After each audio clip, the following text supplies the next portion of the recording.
My stepbrother, he's just incredible. My father died, and that stepmother of mine grabbed all the money and vanished, leaving me with nothing but a stepbrother in name. Ethan dropped out of school at 16, struggling to make a living, raising me as if I were a stray dog. He told me I was his sister, and he had a responsibility to me, but I never once considered him my brother. The day I started university, I don't know where Ethan managed to get the tuition money, but he even shoved an extra 10,000 yuan into my hand. He gripped my hand tightly, forcing me to take it. He said it was something he still owed me. I burst into tears, burying my face into him.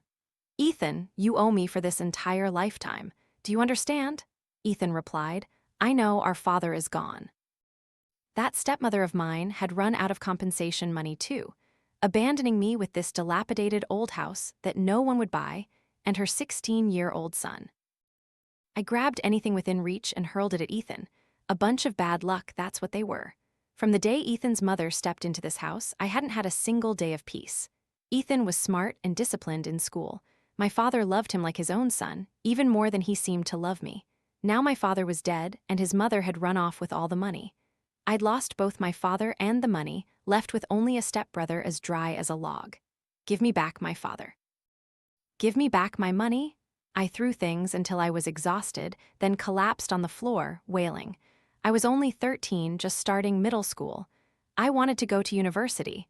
I didn't want to be stuck in this miserable place. Ethan's mother had stolen my future.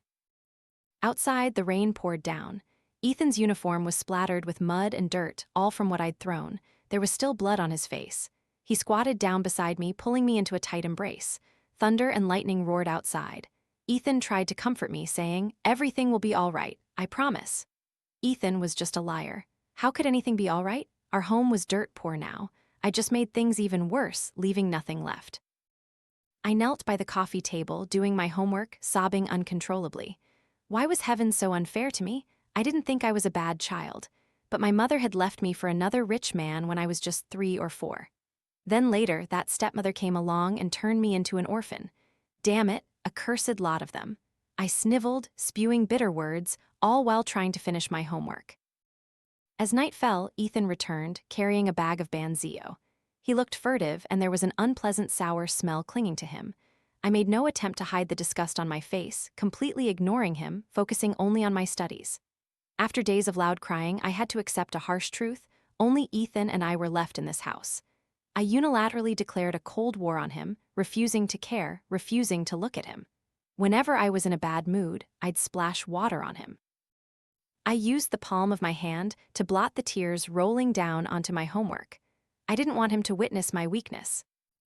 Ethan maintained his stone-cold expression, standing at a certain distance. He placed the bag of banzio on the table and immediately retreated to his room. I didn't touch it. Even though my stomach had been growling with agonizing hunger during class, I stubbornly refused to eat anything from him. Many times I wanted to curse him out, to kick him out of the house, but truthfully, if Ethan left, I would be utterly terrified. After finishing my homework, I gathered my books and went back to my room, locking the door tight.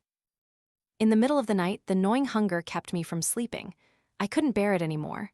I sneaked out, grabbed the bag of banzio, and began to gobble it down.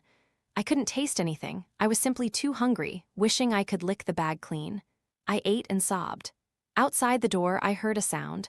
I knew Ethan was there, and he heard me crying, but we both remained silent. Ethan had really dropped out of school. I'd seen him working at noodle shops, barbecue stalls, even on supermarket delivery trucks. Was he crazy? If I were Ethan, I'd never drop out, not even if it killed me. Our middle and high school were combined. Ethan was smart and popular. I'd heard about him since middle school. Most smart high school boys were either chubby or covered in acne, but Ethan had short black hair, and his picture on the honor roll looked like a movie star. For a while, middle school girls even printed his photos to stick on their meal cards. That evening, when he came home, he placed a meal on the coffee table and turned to leave. "Why did you drop out of school?" Many teachers had wanted to help him. If he wanted to continue studying, he certainly could have. If it was purely about profit, investing in him would surely yield better results than investing in me. Ethan, still wearing his faded, worn-out t-shirt, turned to look at me, showing no sign of resentment or jealousy. He said, "I'll work to support your studies." I was so angry I jumped to my feet. Are you crazy? You're not my real brother. Even a real brother might not do that, let alone us who are just indifferent step-siblings, sharing no blood and harboring so much resentment. The corner of Ethan's mouth twitched. Perhaps he wanted to offer a peaceful smile, but our family life was too difficult, to the point where a single meal a day left him with no energy to even smile. Ethan said, "Don't worry about me." After saying that, he walked out of the house. I furiously chased him to the door and yelled at him. "What's wrong with you? Do you have a screw loose? I've never considered you my brother. I hate you, you idiot, you bastard." That night, Ethan came home very late. I ate half a bowl of stir-fried noodles, carefully wrapping the rest and leaving it on the table. I sat on the sofa and cried nonstop. I didn't understand why I was crying, only that I felt guilty towards Ethan. Ethan's mother had ruined my life, and I in turn was ruining Ethan's life. We both deserved to be punished. Yet Ethan, that foolish idiot, kept trying to move forward, even telling me not to worry about him.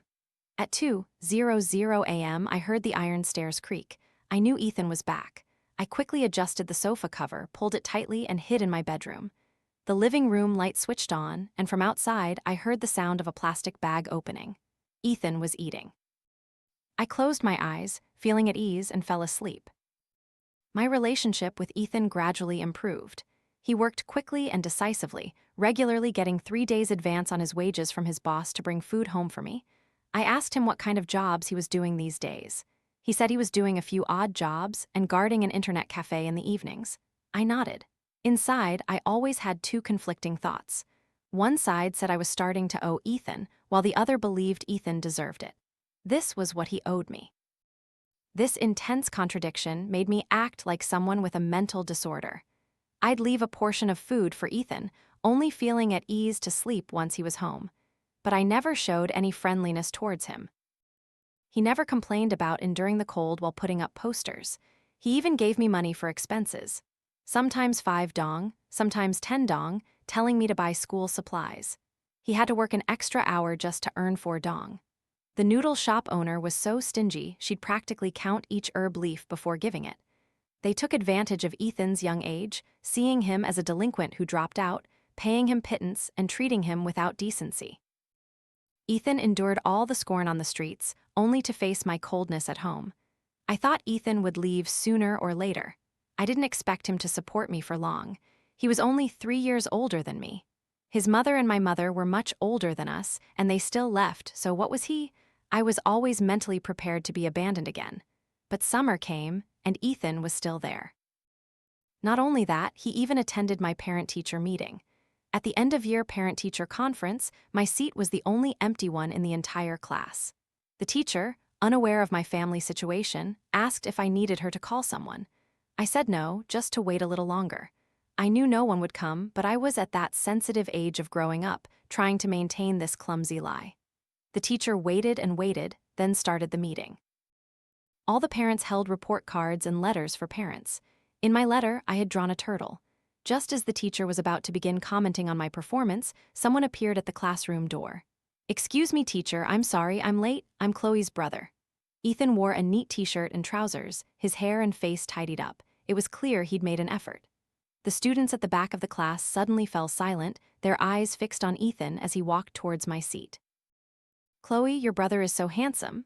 The girl next to me nudged my arm. I nodded awkwardly. The teacher continued the interrupted discussion with the parents about academic results. Ethan quietly bowed his head, looking at my report card, occasionally glancing through my tests and homework. An indescribable emotion surged within me. Even when my father was alive, he had never meticulously cared about my tests and homework like this. I stood silently behind him, watching. I no longer remembered anything the teacher said. The only thing etched in my mind was Ethan's broad shoulders, which under the setting sun looked like a small, golden-tinged hill. After the meeting, Ethan rushed off to his part-time job. He didn't comment on my academic results at all. Though we lived under the same roof, we were tragically taciturn. Both of us carried our own burdens. If we were to express them, it would only pile on more pain. I walked home alone, carrying my school bag. Passing a trash can, I saw an empty Sprite bottle lying nearby. The area was quiet, with only a few cyclists passing by. I walked, glancing around. When I reached the bottle, I quickly bent down, picked it up, and stuffed it into my bag.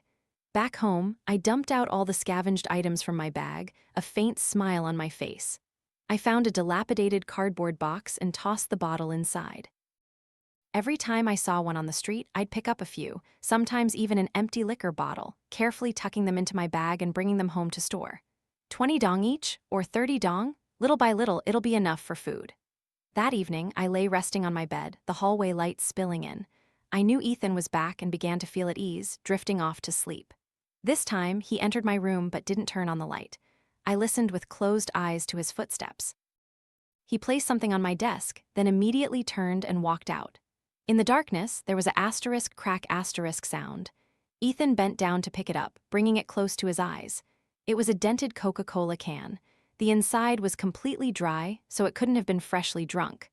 Moreover, neither of us had spare money for snacks or soft drinks now. Ethan lifted the lid of the cardboard box by the door.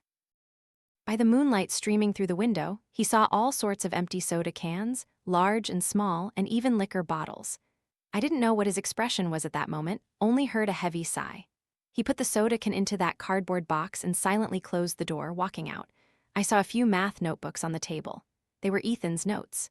Ethan's handwriting was beautiful, and his notes were careful and clear, with many illustrative examples not found in the textbook.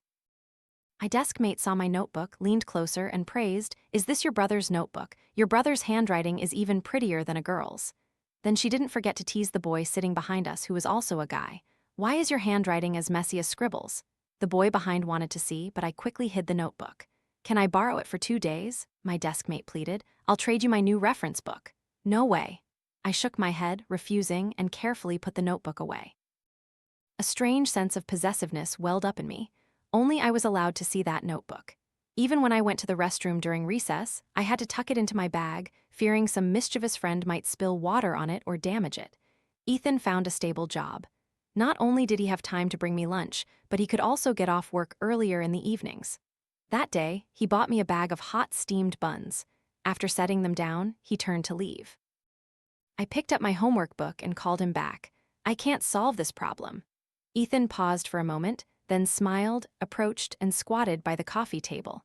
He used his pen to draw auxiliary lines to help solve the problem on the page. Was there any math problem Ethan didn't know how to do? In high school math, which had a maximum score of 120, he consistently scored 118 points. Those 2 points deducted were only because his handwriting often had connected strokes. Suddenly, I remembered that brand new, untouched math practice book where he made no mistakes. There wasn't a single connected stroke in it. Ethan was writing a second solution for me. I tried to suppress the bitter feeling rising in my nose. When I spoke, my voice was hoarse. "Brother." Ethan's hand, holding the pen, paused slightly. He looked up at me for a moment, then looked down, continuing to solve the problem. "Look at the problem, Chloe." My relationship with Ethan gradually improved.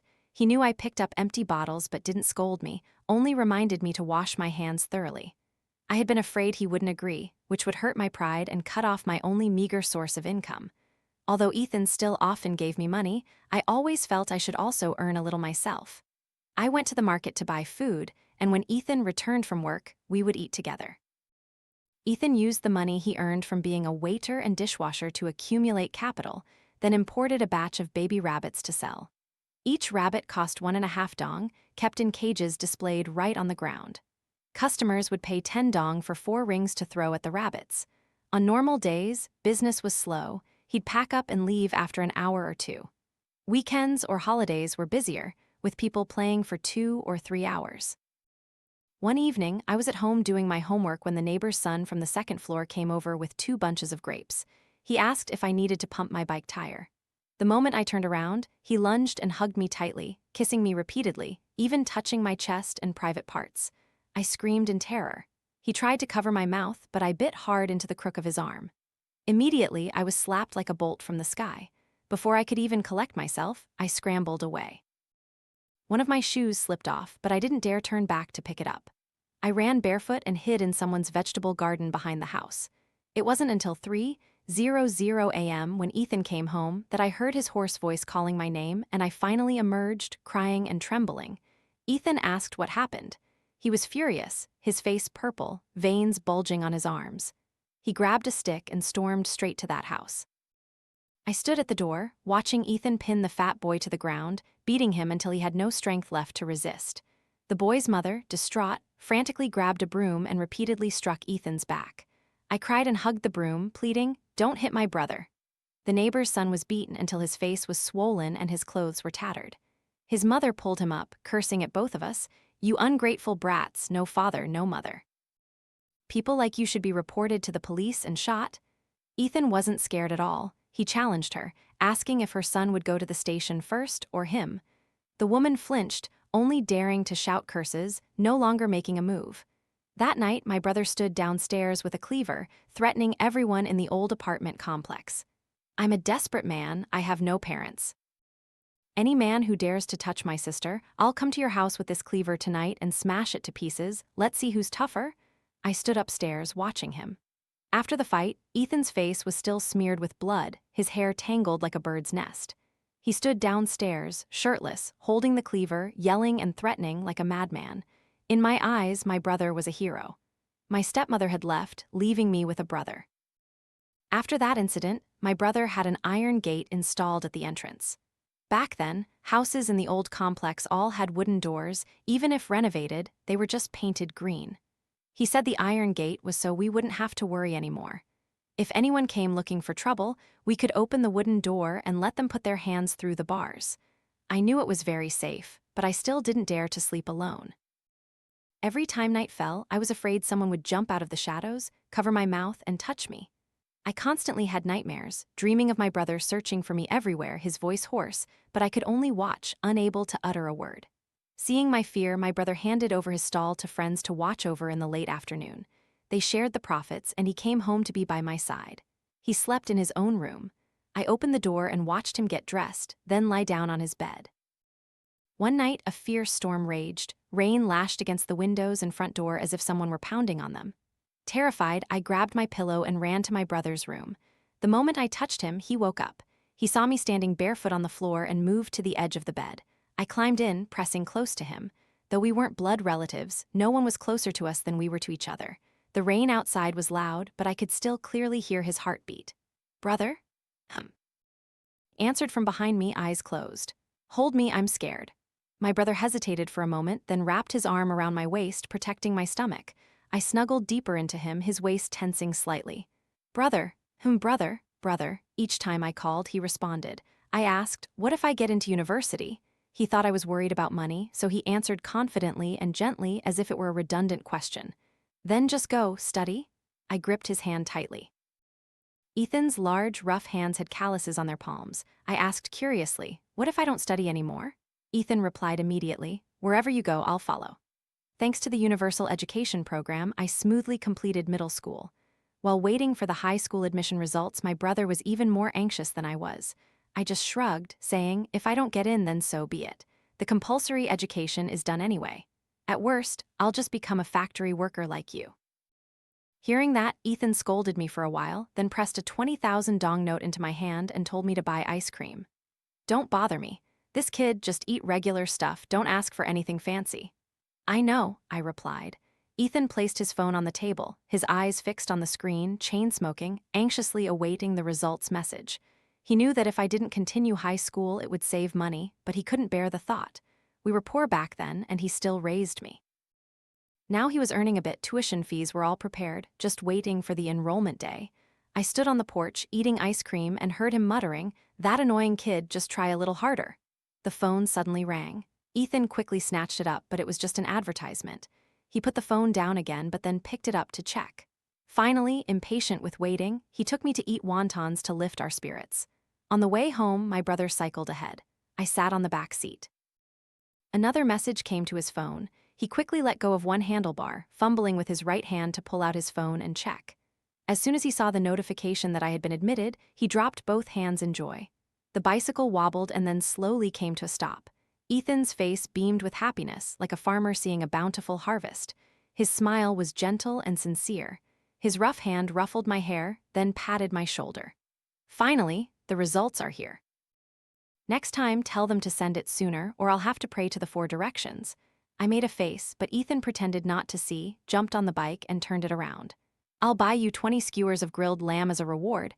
I was admitted to the honors class at the high school my brother had attended. Honors classes had fewer students, bright students, and stricter teachers. The first 2 years were manageable, but by senior year, the pressure was immense. Homework every day was endless. Every night, I had to diligently study until 11 or 12 a.m., then wake up early the next morning to cycle to school. Gradually, the dark circles under my eyes swelled to almost half their size. My brother saw my constant lack of sleep and suggested I transfer to a boarding school. I immediately rejected the idea. I don't like it. Boarding school isn't comfortable, and it's expensive too. Ethan looked at my textbook, filled with writing, and smiled. "Your brother has enough money to pay your tuition fees now." I knew he was perfectly capable of affording it. Previously, Ethan had worked 3 part-time jobs every day, saved up some capital, and then opened a printing shop, which was a booming industry with little competition, so business was quite good. "I'm not going anywhere," I said, glancing at him before returning to my homework. "Oh, you're stubborn," he said, pulling up a chair and sitting beside me, reaching for a cigarette in his pocket but then stopping himself. "Tell me, why don't you want to go to boarding school?" "Because I just don't want to. Is anyone bullying you at school?" "No one," I pouted. Actually, I had no specific reason. I just didn't want to be away from Ethan. Since middle school, I had gotten used to having him by my side. There were always 2 of us in the house. If one was missing or an extra person was there, it wouldn't feel like home anymore. I made up an excuse that he was bothering my studies, sent Ethan out, and sat alone at my desk. The surroundings became quiet, but my mind was in turmoil. I looked at a reading comprehension passage, but all I could think about were memories of my brother and me. The image of me throwing things at him and him holding me to comfort me. The image of him secretly opening the refrigerator to eat at midnight. The image of him wearing flashy bracelets, waving and inviting couples on the street. The image of him attending my parent-teacher meeting. And the image of him in a rage, holding a cleaver, screaming downstairs. And those times when it rained and I was scared, cuddling into him, almost going crazy. I switched to the English exam and took out my literature homework to copy. Was this right? I didn't know anymore. I was like a passerby standing by a river. Behind me was a familiar path, but my brother was on the other side. I didn't know how deep the water was. I might drown. But I knew my brother was there. Lately, my brother had been very busy, so after school, I often went to his printing shop. That day, he happened to have to go out, so I watched the shop for him. A pretty girl walked in, wearing white high heels with a strap decorated with a row of pearls. "Is your brother not here?" I nodded, stood up, and asked if she needed help. She emanated a sweet fragrance, wearing a light yellow dress. "I want to print some study materials. If your brother isn't here, then never mind. I guess I'll have to come back when he is." I told her I knew how to print. She made an excuse about not wanting to disturb my studies and left. When my brother came back, I didn't tell him about it. My brother brought up the topic of boarding school again. "The teacher said you're constantly yawning in class. Everyone gets sleepy, but I've never fallen asleep. Boarding school is convenient." "Convenient for whom?" I couldn't suppress my annoyance. In my anger, I forgot all manners. Ethan paused, seeing I was upset, and remained silent, simply picking a piece of chicken drumstick and putting it in my bowl. I angrily picked it up and put it back. After dinner, I locked myself in my room. Ethan didn't scold me, but I felt more aggrieved and cried more than ever. I saw him talking to that girl in the dress. He even showed her the little turtle I kept at the shop. Even though I had intentionally bought that turtle to have a reason to visit the shop frequently, I didn't actually like it that much. I buried my face in my pillow, crying, trying not to make a sound. Why didn't Ethan understand my feelings? He used to understand me so well. After school, I still went to Ethan's shop to wait. I was like an alarm bell. As soon as I caught a glimpse of that girl in the dress at the end of the street, I'd complain about being hungry and thirsty, sending Ethan to buy food and drinks. This time I called out, "Ethan, my throat is so dry." He didn't step outside. Seeing the girl approaching closer and closer, I grew anxious. When I turned my head, I realized he had already brought a whole box of soft drinks and placed it right under the desk. "I don't drink this kind." Ethan gently patted my head, treating me like a rebellious child.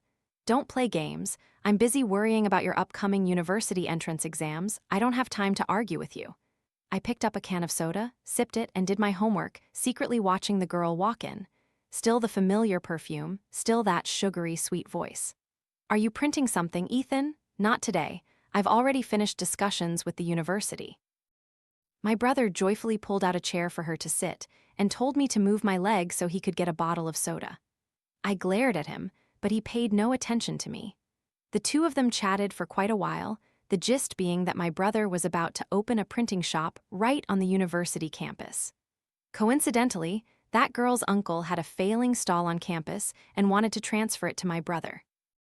The school, the former owner, and my brother, all three parties signed a contract, and the price was excellent too. I bowed my head, listening in silence, trying hard to finish my homework. They invited each other out, telling me to stay and watch the shop. I grunted in agreement, not bothering to care about them. Half an hour later, my brother called me to go eat, saying the four of us would go together. I'm not going. I snatched my school bag from Ethan's hand and angrily went home. The girl stood next to him, giving a polite smile, and my brother's face darkened. He locked the printing shop and went to eat, leaving me behind. Before, whenever I got upset and left, my brother would always chase after me to comfort me. A lump of anger choked my throat. I couldn't swallow, and I couldn't finish my work at home. Back home, I quickly ate a few bites, deliberately leaving the dirty dishes on the table, waiting for my brother to come home and clean up. It wasn't until 9:30 p.m. that Ethan arrived. He cleaned the dishes, then took out a few tangerines from his pocket and knocked on my door. Asleep, I peeked out, caught a faint scent of alcohol on him, then turned my back and returned to my desk. Can we talk for a bit? What's there to talk about? Why do you hate Hannah so much? I just don't like her, no reason needed. Ethan peeled a tangerine, carefully lining the table with a napkin.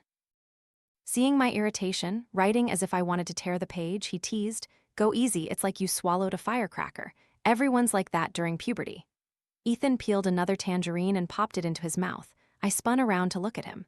"Hannah likes you." Ethan burst out laughing. "She likes me, not you. Why are you upset?" I was annoyed by Ethan's logical expression. In his eyes, I was still just a rebellious child going through puberty. I'm almost 18, I'm growing up. Thinking this, I straightened my back. "Ethan," I said, "actually, I have feelings for you too. I don't like her at all." Ethan fell silent, his smile gone. The tangerine no longer appealed to him. My face was flushed, my eyes fixed on him. Ethan put the tangerine peel down, preparing to leave. "You've studied yourself crazy, truly rebellious." I jumped up, louder this time. "Brother, I love you. You don't love me. You're lying. You have to love me." I admit I was a little crazy. Every day, seeing Ethan and her laughing and talking happily, I just wanted to keep him all to myself. In my next life, if I were a dog, I would definitely pee on Ethan, marking him as my territory. My intensity made Ethan chuckle. "Why insist on this with a growing teenager?" Ethan rubbed his forehead, calmly saying, "Chloe, I am your brother. Nothing can ever happen between us in this lifetime." My brother and I started a cold war. Before, whenever he had free time, my brother would come home to me. He knew I'd be scared alone at home. He also knew I would wait for him, no matter how late. Tonight, it was almost 3:00 a.m., and there was no sign of my brother. I understood he was deliberately creating distance between us. I tossed and turned, unable to sleep, lying on my brother's bed, inhaling the scent of shampoo on his pillow. It was clearly the same shampoo, but my brother's hair always smelled better than mine. A dog barked from downstairs. I quickly ran outside to find him, not even bothering to put on a coat. The third floor really was a wonderful vantage point. Outside, snow was falling. Under the dim yellow streetlights, Ethan wore a brown suede jacket, holding a bouquet of vibrant red roses. Hannah shyly bowed her head, accepted the flowers, then unexpectedly leaned in, gave Ethan a light kiss on his right cheek, and ran away, embarrassed. Ethan walked upstairs, seeing 2 small handprints on the railing outside the door, even clearer against the fresh snow. Ethan smiled, stood by the door, lit a cigarette, and then brushed the snow over those small handprints, making them disappear without a trace. How beautiful the age of 18 was. He was my brother, the only adult in our family. If his sister didn't understand, he had to understand. If his sister * did understand, he still had to understand. The first day of school was approaching.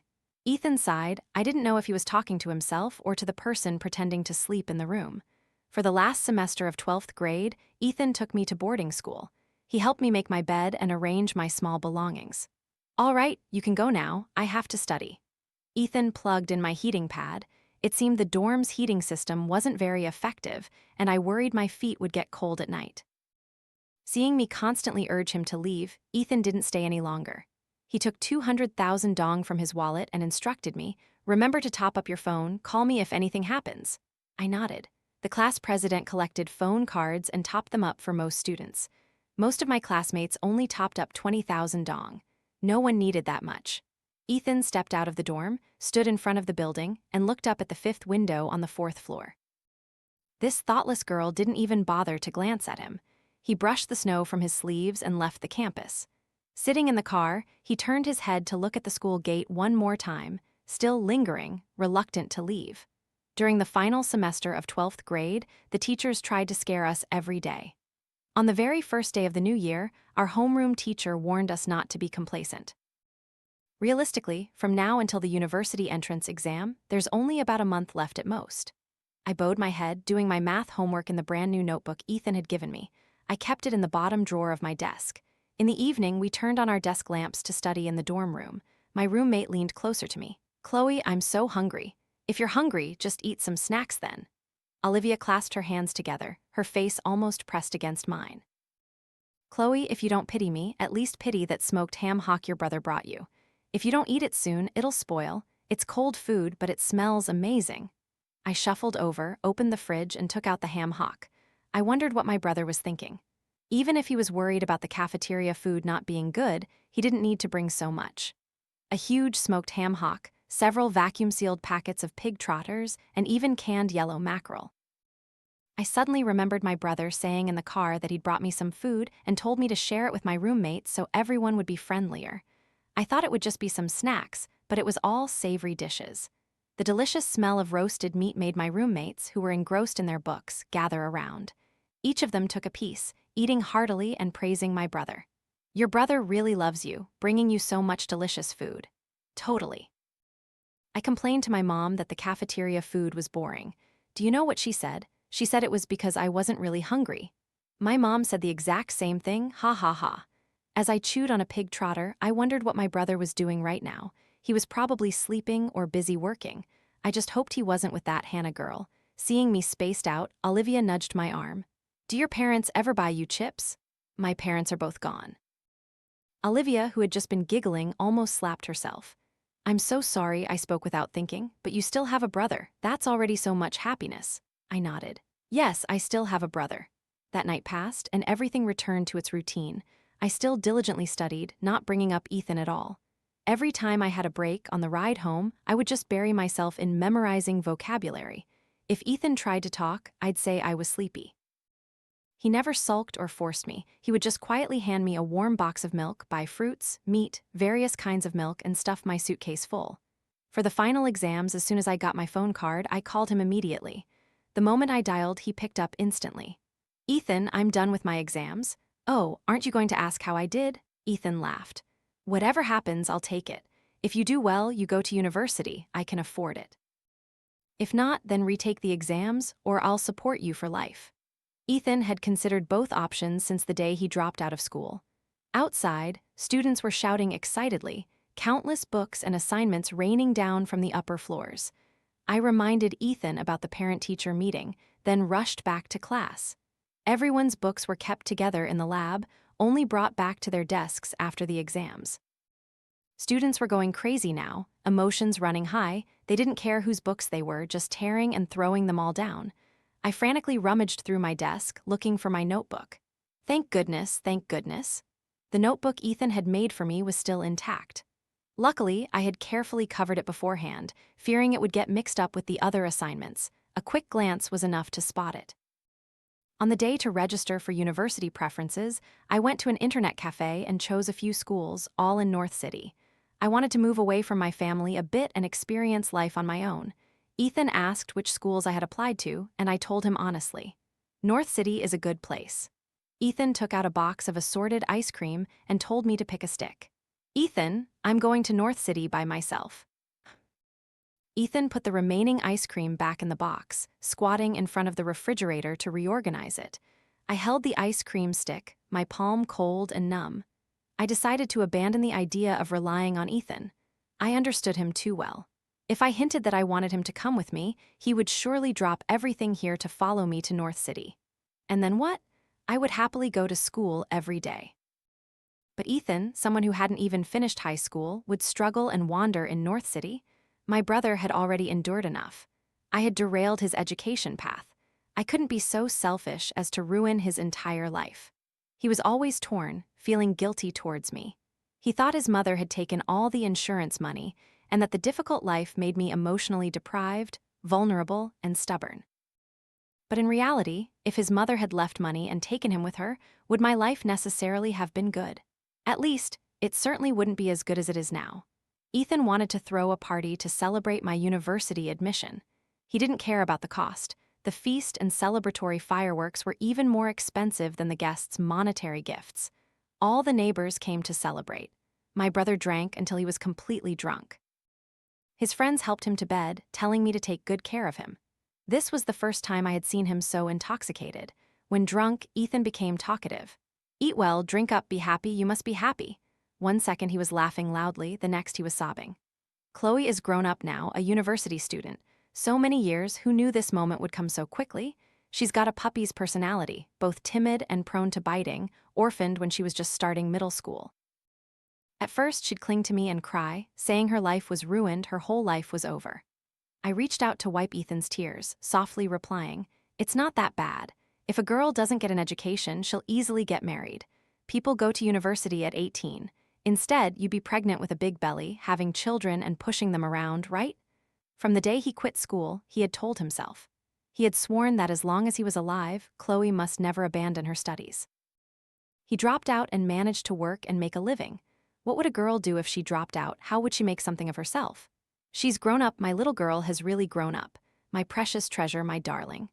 As the enrollment day drew nearer, Ethan began preparing all sorts of necessities for my life. Besides a bank card, citizen ID, and household registration, he even asked someone to buy me a set of cosmetics. "Buy it for your face, don't buy any random stuff." I held them, examining them, my heart swelling with admiration for my brother's generosity. I also needed a phone SIM card with data to use. The telecom agent carefully scanned my ID card, examining it thoroughly to ensure there were no errors. She looked up and asked me, "Why does your sister top up so much money into this account?" I looked closely and noticed that someone regularly topped up this SIM card. I didn't need to guess. It was my brother.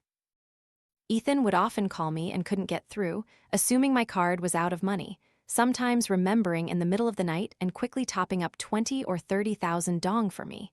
As a result, he topped up my phone several times a month. "Switch to a new SIM card, brother." I already had a plan in mind. That evening, I personally prepared a lavish dinner, even carefully buying 2 good bottles of wine. When Ethan returned home and saw the table laden with food and me obediently waiting for him, his heart was filled with boundless joy. When I raised my glass to toast, he was almost completely unguarded, drinking it down with ease. Ethan drank until his face was flushed, saying he wanted to go to sleep. I told him I'd go with him. "Don't do anything crazy." Ethan pushed me away. By now, I had to admit I was truly crazy. Just thinking about being away from Ethan for 4 whole years made me frantic. Without him by my side, I couldn't sleep well. I feared that one day I would return home and he would have secretly found a girlfriend and I would have no right to stop it. We were like conjoined twins sharing one heart. In my heart, there was only him. In his heart, there was only me. If there were another person, no matter how good they were, it would only be a tragedy. Ethan's legs suddenly went soft, as if he wanted to collapse. He felt something unusual in his body. I knelt down and kissed him, my knees spread between his legs. "Brother, I put something in the wine." I had deliberately come earlier than planned. I was afraid my brother wouldn't recognize me anymore. The truth was, I never intended to be just his sister for life. After settling into university, I started looking for part-time jobs to support myself. On enrollment day, my teacher announced that someone from my family was looking for me at the school gate. I rushed out and saw Ethan, burdened with luggage, who had followed me all the way to North City. My brother gently called my name, his eyes red and smelling of cigarettes. He must have stayed up all night. He took out a bundle of money from his pocket 4 years' tuition, plus an extra 10,000 yuan. I guessed he was afraid I wouldn't come home for 4 years and would struggle to earn money for school, so he gave me such a large sum. Actually, I had no such intention. "Take it. I don't need it." He gripped my hand tightly, insisting I take it. He said it was something he still owed me. Fearing he wouldn't need me anymore, I hugged him tightly, crying and calling out, "Brother." I discovered a rule. As long as I called him brother, he would immediately soften. Ethan was incredibly easy to comfort. He sighed, wrapped his arms around me, and gently patted my back. "Ethan, you owe me for this entire lifetime, do you understand?" Ethan replied, I know. My relationship with my brother returned to its old dynamic. Every day I talked to him, no matter how busy I was with studies or part-time work, I would let him know I was all right. The neighbor auntie saw my brother was a good young man and still single, so she wanted to set him up. Ethan quickly covered his phone speaker, afraid I'd hear and get angry. During my first break, I went home. Ethan had cleaned the house spotless, and the sheets, blankets, and pillows in my room smelled of sunshine. I have to say, my brother was too obedient, which made me want to tease him again. I planned to seduce him on New Year's Eve. Eileen Chang once said the vagina is the path to a woman's heart. I think it's the same for men, especially innocent boys like my brother. Since I went to North City for university, my poor brother had always stayed home, keeping himself for me. Relationships at university were incredibly complicated. Every time I heard a new story, I'd think of Ethan back home. Ethan, do you still remember me? Do you miss me during long nights? I always longed to be with you. I was confident in my looks. There were quite a few people pursuing me at school, but when I stood by his bed, he startled awake. He said, Chloe, you're grown up now, you shouldn't do this. I replied, precisely because I've grown up, I have the right to do this. My brother seemed flustered by my words. I really didn't like his logical demeanor, as if he was enthusiastic when things actually happened before. Every time I called him brother, I could feel his body tremble slightly. It was clear he loved me, and I loved him too. But whenever he was sober, he would revert to this. He analyzed our future, asserting that I was on the wrong path, that I would regret what I was doing later. Ethan saw me as a rebellious teenage girl influenced by hormones. I smiled and told him my thoughts. People suffer because they pursue the wrong things, but I am very happy being with my brother. I took his hand and placed it on the skin of my chest. The warmth from his hand spread, warming me. The heart beneath my skin beat strongly and steadily. I wasn't worried, nor was I overly excited. I understood every one of my actions. I never regretted what I had done. Brother, I love you. The heartbeat under his palm remained steady. His passionate younger sister was incredibly calm. No, Chloe, you're still too young and impulsive.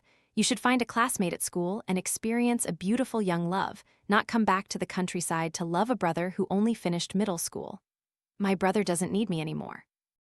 I stood in front of him, sobbing, my shoulders trembling, eyes red and swollen. Tears were a poison that gnawed at my brother's heart. Ethan stood up, used the back of his hand to wipe away the tears from my face, and smoothed back the strands of hair stuck to my cheek. He embraced me, and I kissed him, my wide, innocent eyes, lips still tasting salty from tears. I wrapped my arms around his neck, trying to part his lips. I saw Ethan try to pull away, so I bit his lip. The strong, metallic taste of blood in the kiss powerfully stimulated my nerves. I craved to devour him or vice versa. At first, Ethan still tried to resist, but my hand had slid down to his waist, squeezing tightly, making his body stiffen. Even so, I didn't let go. As time passed, Ethan gradually let me do as I pleased. I was certain my brother had feelings for me. If he found my touches repulsive, he could have easily pushed me away, even thrown me from the third floor. But he didn't. Ethan feared corrupting me, but I wasn't afraid of corrupting him. If love was a demon and one person absolutely had to go to hell, then I would willingly jump first, and from there I would seduce him. Brother, gently now. Ethan kissed my tear-soaked eyes, his actions becoming much gentler. A week at home truly felt like our honeymoon, but I had many other things to worry about. My friends and I had a startup project. The work there was incredibly busy, from dawn till dusk. The day I packed my things, my brother just got home. Where are you going? He stood at the door, holding skewers of my favorite grilled meat. I have to go back to school for something. You're leaving right after Tet. My brother seemed reluctant for me to go. This warmed my heart immensely. Heaven knows, leaving him alone at home pained me too. There was an urgent matter at school. My train ticket was for too soon, so I had to rush to the station without even eating lunch. The customers we had contacted beforehand were enough for us to launch on the third day of Tet. It was just that Tet had only just ended, and the number of online staff was still low. Parents and students coming to the office had no one to greet them. Kevin and Lara were endlessly busy, and just then, Lara fell ill.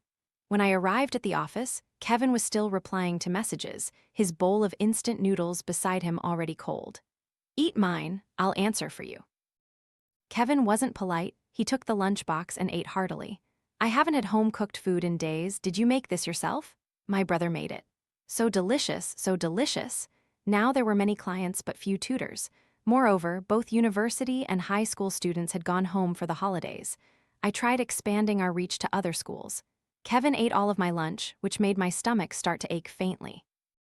It wasn't until my brother called that I suddenly remembered I had forgotten to tell him I was safe. "Where are you? Why do you look so pale?" Huh. I picked up my phone and examined myself.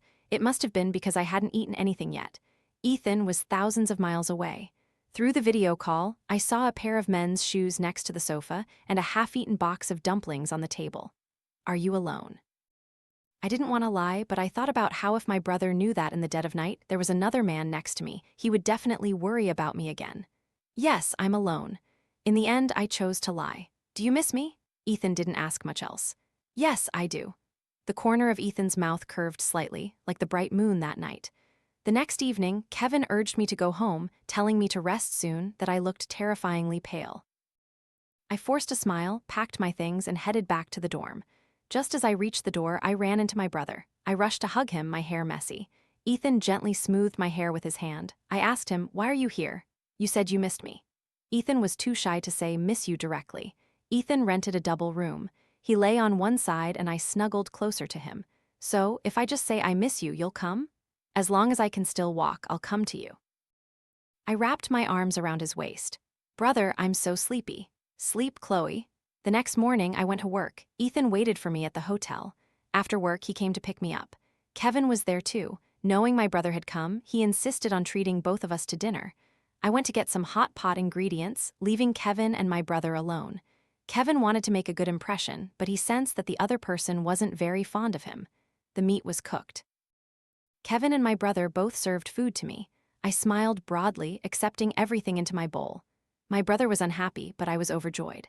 That evening, I pretended to chat with my brother, lavishing praise on Kevin how thoughtful, kind, and trustworthy he was. Ethan remained silent, just quietly listening to me ramble on behind him. As we reached the hotel door, my waist was suddenly squeezed tight. Ethan's warm breath brushed against me, and my back hit the door hard. Luckily, his hand supported the back of my head, so it didn't hurt, but I felt a little dizzy. Before my mind could clear, Ethan's passionate kiss began at my neck and moved downwards, both urgent and tender, his hand caressing my face trembling slightly. He asked, "Chloe, do you want me?" I replied, "Haven't I always wanted you?" Not just physically, he looked at me, his eyes like a lost puppy. Before coming here, Ethan had agonized all night. "What does Chloe like about me?